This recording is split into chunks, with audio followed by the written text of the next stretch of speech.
What if the men sworn to protect your nation were the very ones most eager to destroy it in a blaze of nuclear fire, and only one exhausted, pain-riddled president stood between the world and annihilation? In the autumn of 1962, the United States of America stood closer to nuclear war than it ever had before, or has since. The Cuban Missile Crisis, which unfolded between October 16th and October 28th of that year, was not merely a confrontation between two superpowers. It was something far more terrifying and far more intimate, a battle being fought simultaneously in the waters of the Caribbean and inside the walls of the White House itself, between a young president and the uniformed men who served him. John Fitzgerald Kennedy, the 35th President of the United States, had entered office in January 1961 with a cautious mind and a healthy skepticism of military adventurism, shaped in part by his own experiences commanding PT-109 in the Pacific during World War II. He had seen what war looked like from sea level, from the cockpit, from the burning wreckage of men who had been told their sacrifice was necessary. He did not romanticize it. But the men who surrounded him in the highest councils of military power, men with rows of medals and decades of command experience, often did. And it was in the crucible of those 13 days in October that Kennedy would come to understand, with cold and visceral clarity, that advisers wearing stars on their shoulders could, if left unchecked, drag an entire civilization into oblivion. If you're watching this for the first time, please subscribe to the channel right now, like this video, share it with someone who needs to understand how close we came to the end, and leave a comment telling us what you didn't know before. Your engagement keeps this history alive. The roots of the crisis stretched back long before the first U-2 spy plane photograph landed on Kennedy's desk. Since the triumph of Fidel Castro's revolution on January 1, 1959, Cuba had become the most sensitive geopolitical wound in Washington.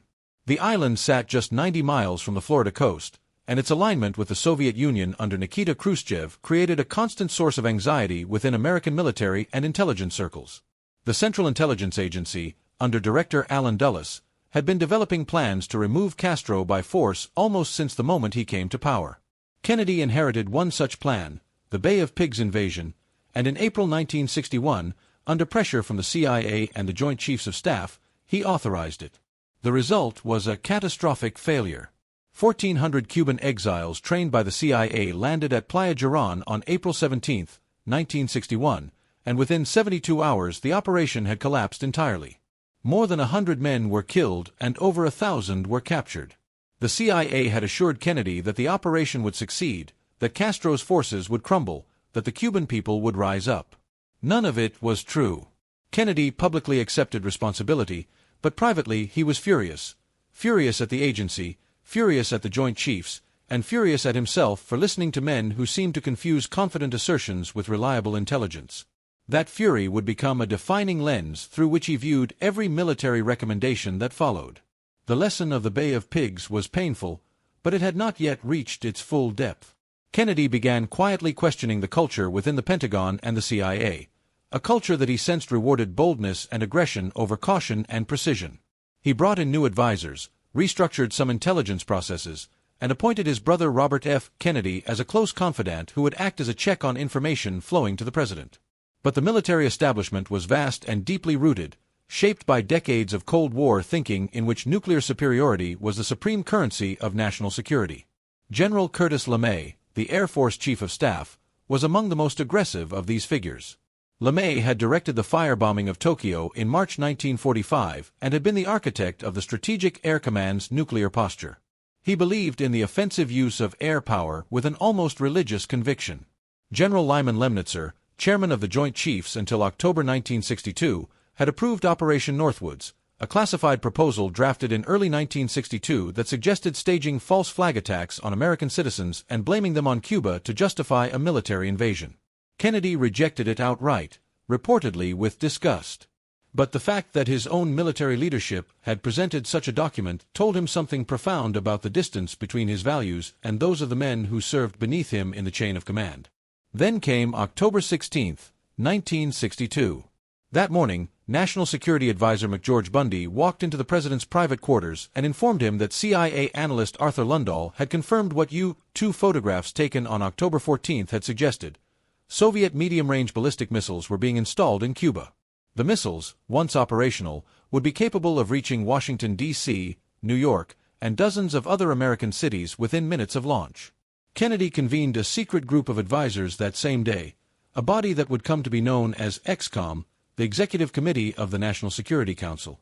The group included Secretary of Defense Robert McNamara, Secretary of State Dean Rusk, National Security Advisor Bundy, Attorney General Robert Kennedy, CIA Director John McCone, Treasury Secretary Douglas Dillon, Ambassador to the Soviet Union Llewellyn Thompson, and the Joint Chiefs of Staff, among others.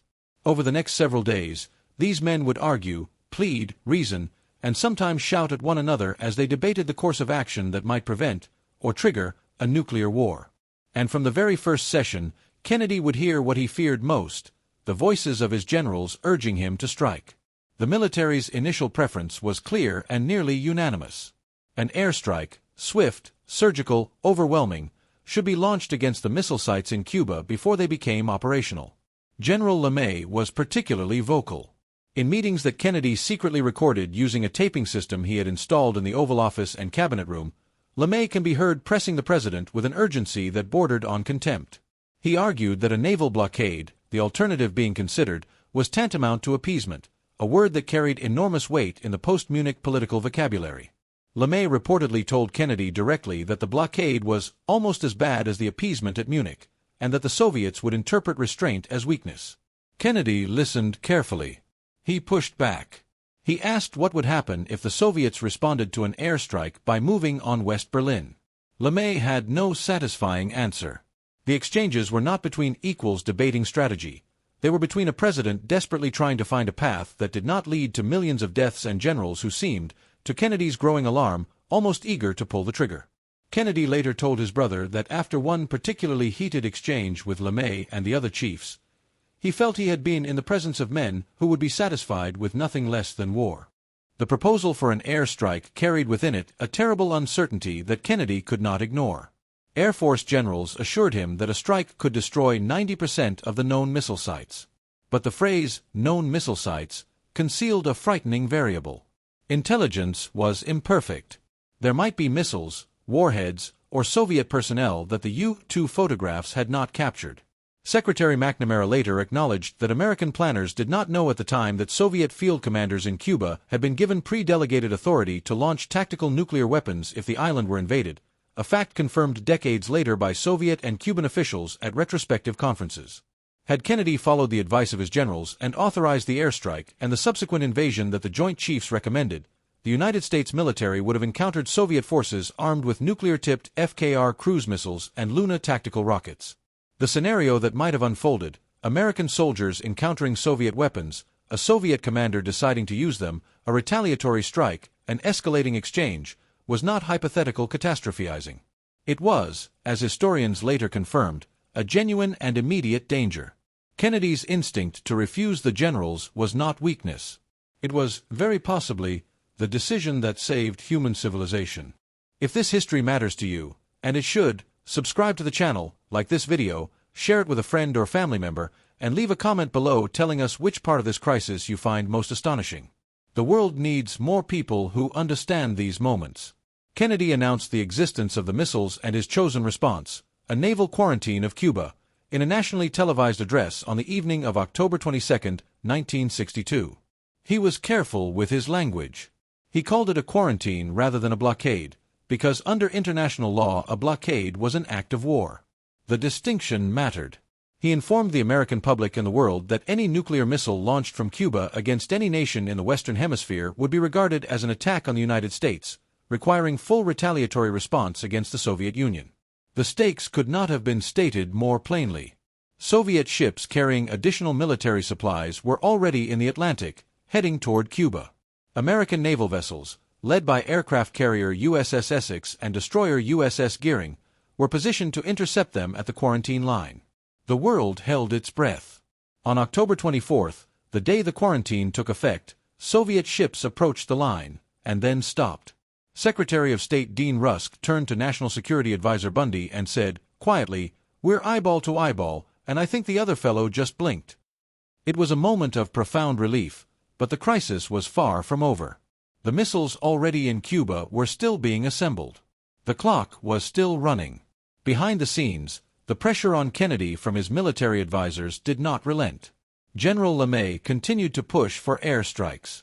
The Joint Chiefs submitted formal recommendations calling for military action.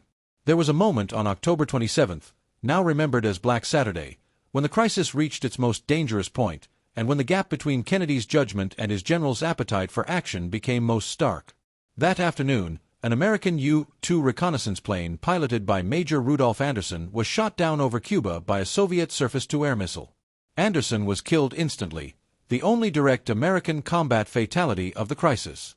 The military's standing rules of engagement called for an immediate retaliatory strike against the SAM site responsible. The generals pushed for it. Kennedy refused. He understood, with a clarity that his advisers seemed to lack, that retaliation in that moment, however legally and militarily defensible, could set in motion a chain of events impossible to stop. He chose restraint.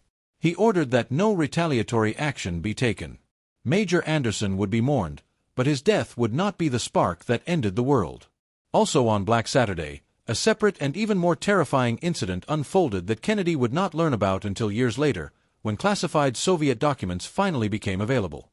An American destroyer, the USS Beale, had been tracking a Soviet submarine, the B-59, commanded by Captain Valentin Savitsky, in the waters near the quarantine line. The American ship dropped practice depth charges to signal the submarine to surface, standard procedure under the circumstances. But inside the B-59, the crew had been out of radio contact with Moscow for days. They did not know whether war had already begun. The submarine's batteries were failing, the heat inside had reached extreme levels, and the crew was suffering from carbon dioxide buildup. Captain Savitsky, believing they might be under attack and that war was underway, ordered the submarine's nuclear torpedo, a weapon capable of destroying the USS Beale and triggering a full-scale nuclear response, to be prepared for launch. Under Soviet protocol at the time, a launch required authorization from 3 senior officers aboard the submarine. 2 of them agreed. The third, Vasily Arkhipov, the flotilla's chief of staff, refused. He argued for surfacing and awaiting orders. After a tense confrontation, Savitsky stood down. One man, whose name most people have never heard, may have prevented a nuclear exchange that October afternoon in the Atlantic. Kennedy knew nothing of this while it was happening. His generals, who were pressing him to take stronger action, knew nothing of it either. It was the terrifying reality of a world in which decisions could cascade beyond any single person's control. The resolution of the crisis came through diplomacy conducted in secret, parallel to the public confrontations. Robert Kennedy held back-channel meetings with Soviet Ambassador Anatoly Dobrynin, and a series of letters were exchanged between Kennedy and Khrushchev, some formal, some strikingly personal in their appeal to mutual reason and human survival. On October 27th, Khrushchev offered a public deal. The Soviets would remove the missiles from Cuba if the United States pledged not to invade the island and removed its own Jupiter missiles from Turkey. Kennedy and his advisers spent hours debating how to respond. The Jupiter missiles in Turkey were already considered obsolete. McNamara had recommended their removal months earlier, but agreeing publicly to remove them under Soviet pressure would appear to be a concession that might embolden Moscow and alarm NATO allies. Kennedy found a solution. Robert Kennedy privately told Dobrynin that the United States would indeed remove the Jupiter missiles from Turkey, but that this agreement could never be made public. It was a secret appendix to the public resolution. The next morning, October 28th, Khrushchev announced on Radio Moscow that the Soviet missiles would be withdrawn from Cuba. The crisis was over. The world exhaled. Kennedy's relief was matched by something more complex, a hardened understanding of the institutional forces that had pushed him toward catastrophe throughout those 13 days. In the aftermath of the crisis, General LeMay reportedly told colleagues that the resolution was a defeat, that the United States had missed an opportunity to destroy Castro and demonstrate decisive military superiority. Kennedy, who learned of this characterization, was reportedly stunned by it. He had prevented a nuclear war, and one of his most senior military advisers was calling it a loss. The experience deepened Kennedy's conviction that the military-industrial complex, a phrase Dwight D. Eisenhower had used in his January 1961 farewell address, was not merely a bureaucratic concern but a genuine threat to rational decision-making at the highest levels of government. Kennedy began pushing more aggressively for arms control negotiations with the Soviet Union. In June 1963, at American University in Washington, he delivered what many historians consider one of the greatest speeches of the 20th century, a call for genuine peace, a rejection of the nuclear arms race, and an appeal to the shared humanity of Americans and Soviets alike. The speech led directly to the Partial Nuclear Test Ban Treaty, signed on August 5, 1963, by the United States, the Soviet Union, and the United Kingdom. It was the first arms control agreement of the nuclear age, and it bore Kennedy's fingerprints in ways that the Cuban Missile Crisis had made possible. The 13 days of October 1962 left behind a series of institutional reforms that reflected what Kennedy had learned about the dangers of unchecked military advice. The hotline, a direct communications link between Washington and Moscow, was established on June 20, 1963, specifically to prevent the kind of communication breakdown that had nearly allowed the B-59 to launch its nuclear torpedo. Kennedy also began a quiet but deliberate effort to assert more direct presidential control over nuclear launch procedures, disturbed by what he had learned about pre-delegated authority and the speed with which battlefield commanders might act without White House authorization. He commissioned reviews of the Single Integrated Operational Plan, the military's master blueprint for nuclear war, and expressed privately to McNamara his horror at the plan's scope and the degree to which it had been built around assumptions of massive, indiscriminate nuclear exchange. He wanted options. He wanted control. He wanted the ability to stop a war once it had started, not merely to ensure that the American response would be overwhelming. These were not the instincts of a man who distrusted his country or its military. They were the instincts of a man who had sat across the table from generals who wanted to bomb Cuba, who had watched Soviet ships approach an American quarantine line, who had received news of a downed U-2 and chosen not to retaliate, and who understood, more clearly than almost anyone alive at that moment, how thin the margin between reason and catastrophe truly was. Kennedy was assassinated in Dallas, Texas, on November 22, 1963, barely a year after the Cuban Missile Crisis had ended. He was 46 years old. The arms control momentum he had built, the back-channel relationships with Soviet leadership, the culture of skepticism toward military adventurism that he had been cultivating inside his own administration, all of it was interrupted in an instant. What might have followed, had he lived, belongs to the realm of historical speculation. What is certain is that in 13 days in October 1962, Kennedy demonstrated something that political scientists and historians have studied and debated ever since, that in a democracy, the most dangerous pressures on a leader do not always come from adversaries abroad. Sometimes they come from within the room, from the men sitting at the same table, wearing the same flag on their uniforms, but carrying assumptions about power and violence that, left unchecked, can lead a nation and a world toward the edge. Kennedy looked into that edge and stepped back. He did it not by ignoring his generals, but by listening to them carefully, questioning them relentlessly, and ultimately trusting his own judgment when it mattered most. That judgment, imperfect, human, arrived at under extraordinary duress, may be the reason you are alive to read or hear these words today.